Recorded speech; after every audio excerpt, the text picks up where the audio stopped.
2008 সাল থেকে 2024 দীর্ঘ 16 বছর ক্ষমতার মসনদ আঁকড়ে ছিল শেখ হাসিনা। 5 আগস্ট ক্ষমতা ছাড়তে বাধ্য হয়ে ভারতে পালিয়ে যায় আওয়ামী লীগ সভাপতি।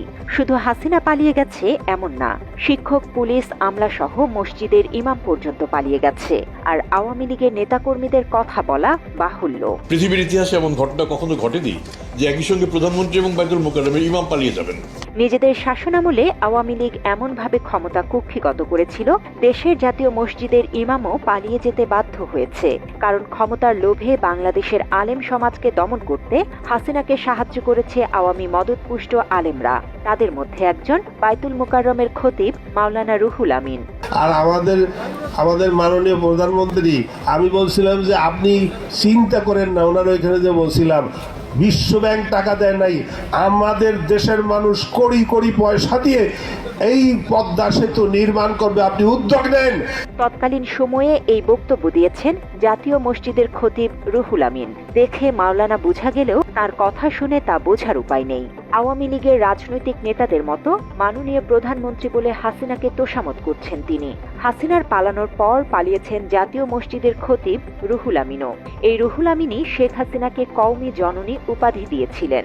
আমরা যেভাবে লিখে দিয়েছি সংসদ সেইভাবে পাশ করিয়ে দিয়েছেন। এর একমাত্র নির্দেশ হলো, একমাত্র উদ্যোক্তা হলো মাননীয় প্রধানমন্ত্রী, আমাদের আপা। মাওলানা রুহুল আমিন হাসিনাকে আপা বলে সম্বোধন করছেন। এই আপা শব্দ ব্যবহার করেই আপার নির্দেশে সকল কুকর্ম সংগঠিত করেছে আওয়ামী লীগের নেতাকর্মীরা। আপার দোহাই দিয়ে বাংলাদেশের সবকিছু এককেন্দ্রিক করে গড়ে তুলেছিল আওয়ামী লীগ। মসজিদ, মাদ্রাসা ও বিভিন্ন শিক্ষা প্রতিষ্ঠানের শিক্ষকরাও ছিলেন আপার অনুসারী। শেষ পর্যন্ত আপা শব্দকে জাতীয় গালিতে পরিণত করে গেছে হাসিনা। যে আপনি শাহবাগে গেছেন, আমি গেছি, শাহবাগে যাব, আমি কেন যাব না?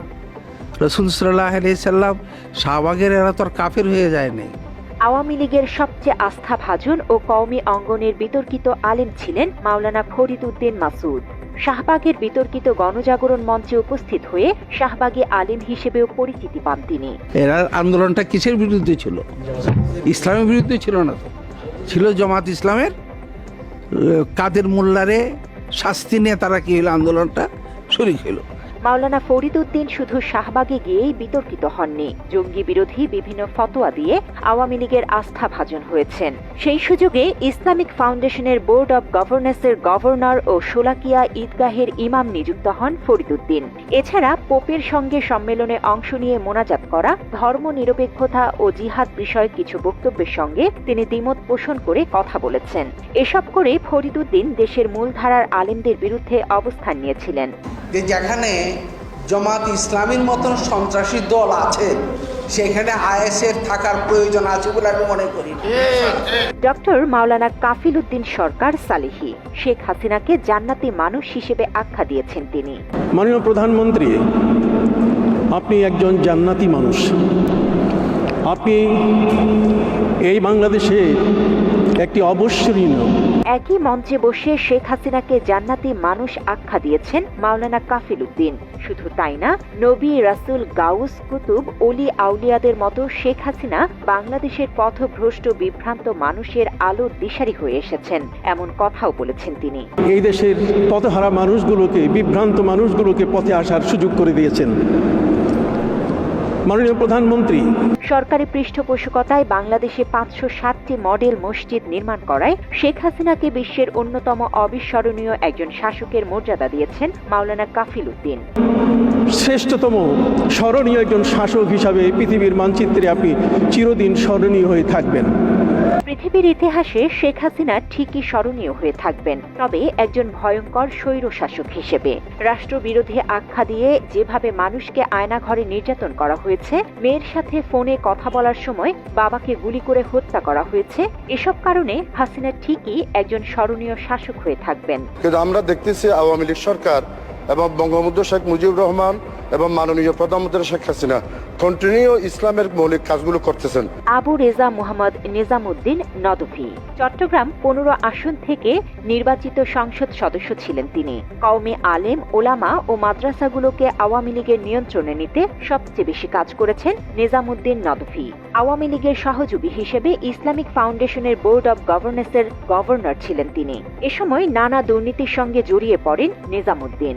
আজকে যে মাননীয় প্রধানমন্ত্রী শেখ হাসিনা এই ধরনের ঐতিহাসিক সিদ্ধান্ত এবং এইরকম যে আইন পাশ করতেছেন, এটা হচ্ছে পুরো বিশ্বব্যাপী এবং বিশ্বব্যাপী আলেম ওলামা, মুসলিম বিশ্ব, আরব বিশ্ব সবার কাছে এটা প্রশংসিত হবে। অলরেডি প্রশংসিত শুরু হয়ে গেছে। আমি মাননীয় প্রধানমন্ত্রীকে ধন্যবাদ জানাচ্ছি এইরকম একটা ঐতিহাসিক সিদ্ধান্ত নেওয়ার জন্য এবং আজকে আইনটা পাশ করার জন্য, এবং এটার মাধ্যমে আমরা ইনশাআল্লাহ দুনিয়া এবং আখিরাত দুটোই পাবো ইনশাআল্লাহ। এবং আপনাকে ধন্যবাদ জানিয়ে আমি আমার কথা এখানে শেষ করছি। জয় বাংলা, জয় বঙ্গবন্ধু, বাংলাদেশ চিরজীবী হোক। মাত্র 30% টাকায় জমির মালিক হয়ে নতুন বাংলাদেশের গড়ে তোলার স্বপ্ন দেখা বাংলা বসতি। হাটহাজারী ও পটিয়া মাদ্রাসায় সংঘাত সৃষ্টির মূল ষড়যন্ত্রকারী হিসেবে বিবেচনা করা হয় নিজামুদ্দিনকে। 5 আগস্টের পর আওয়ামী লীগের নেতাদের সঙ্গে তিনিও পালিয়ে যান। তবে গত 15 ডিসেম্বর উত্তরা থেকে তাকে গ্রেফতার করে পুলিশ। বৈষম্য বিরোধী ছাত্র আন্দোলনে হামলার অভিযোগে কারাগারে পাঠানো হয়েছে নিজামুদ্দিনকে। অবশ্যই মুসলিম মিল্লাতের পিতা ইব্রাহিম আলাইহিস সালাম, কিন্তু প্রত্যেক জাতি, প্রত্যেক কওম, প্রত্যেক গোষ্ঠীর একজন পিতা থাকে, যেই হোক। শেখ মুজিবকে জাতির জনক উপাধি দিতে এ ধরনের ভুলভাল ইসলামিক যুক্তি দিয়েছেন মেজবাউর রহমান চৌধুরী। আওয়ামী লীগের চাটুকারিতা করে আলেম, ওলামা ও ধর্মীয় সেক্টরের গুরুত্বপূর্ণ পদ বাগিয়ে নেন তিনি। ইসলামিক ফাউন্ডেশনের বোর্ড অব গভর্নেন্সের গভর্নর এবং বাংলাদেশ ইসলামী ঐক্যজোটের চেয়ারম্যান ছিলেন মেজবাউর রহমান। ছাত্র জনতার আন্দোলনের সময় হাসিনার পক্ষে সাফাই গেয়ে সমালোচিত হয়েছেন তিনি। সরকার উৎখাত মানেটা কি? সরকার উৎখাত যদি তারা করতে পারতেন তাহলে নিশ্চয় তারা প্রধানমন্ত্রীকে বিপদে ফেলার চেষ্টা করতেন। প্রধানমন্ত্রী তাদের মূল টার্গেট ছিল। অথচ এই প্রধানমন্ত্রী সম্বন্ধে আমরা যতটুকু জানি, মানে মৃত্যু হলেও উনি এভাবে পালাবেন না। হাসিনা সম্পর্কে মেজবাউর রহমানের এই ধারণা ভুল প্রমাণ করেছেন তার প্রধানমন্ত্রী। জনরোষে 5 আগস্ট হাসিনা নিজের বোনকে নিয়ে পালিয়েছেন, সাথে পালিয়ে গেছে মেজবাউর রহমানের মতো অনুসারীরাও। তবে পালানোর আগে দীর্ঘ কয়েক বছর জিয়াউর রহমান ও বিএনপির সমালোচনা করে হাসিনার কাছ থেকে সর্বোচ্চ সুযোগ সুবিধা নিয়েছেন মেজবাউর রহমান। সেই আমরা 75 সালের পর থেকে সামরিক শাসনের কবলে পড়ে হাজার হাজার মানুষের কারাদণ্ড দেওয়া, জেলের ভিতরে বিচার করে শত শত মানুষকে হত্যা করা। এছাড়া হাসিনার সমালোচনা করায় হেফাজত ইসলাম সহ বিভিন্ন রাজনৈতিক দলের বিরুদ্ধে কথা বলেছেন মেজবাউর রহমান। তার মতোই আওয়ামী লীগের চাটুকারিতা করেছেন মুফতি ফয়জুল্লাহ। শাপলা চত্বরে গণহত্যা চালানোর পর শেখ হাসিনার নামে শুকরানা মাহফিল করেছে ইসলামী ঐক্যজোট। নিজেদের দীর্ঘদিনের রাজনৈতিক গৌরব ভুলে হাসিনার হাতে সনদ তুলে দিয়েছেন তারা। মাননীয় প্রধানমন্ত্রীর হাতে হাসিনাকে সনদ তুলে দেয়া তো অনেক আগের কথা।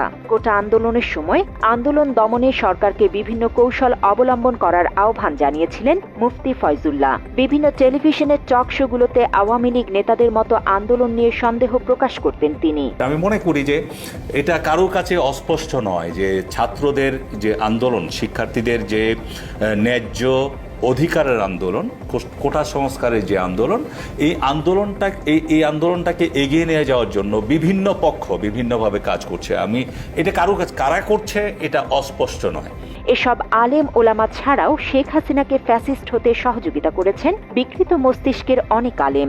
এদের মধ্যে হেফাজত ইসলামের প্রতিষ্ঠাতা আল্লামা শফির ছেলে আনাস মাদানী, জগন্নাথ বিশ্ববিদ্যালয়ের ইসলামিক স্টাডিজ বিভাগের অধ্যাপক ডক্টর আবুল কালাম আজাদ ও মাওলানা শাহিনুর রহমান চৌধুরীর মতো মাওলানা হাসিনার হয়ে কাজ করেছেন। এছাড়া খেলাফত আন্দোলনের একাংশের নেতারা শেখ হাসিনা ও আওয়ামী লীগের গুণগান গেয়েছে। জান্নাতুল ফেরদৌস তমা, বাংলা এডিশন।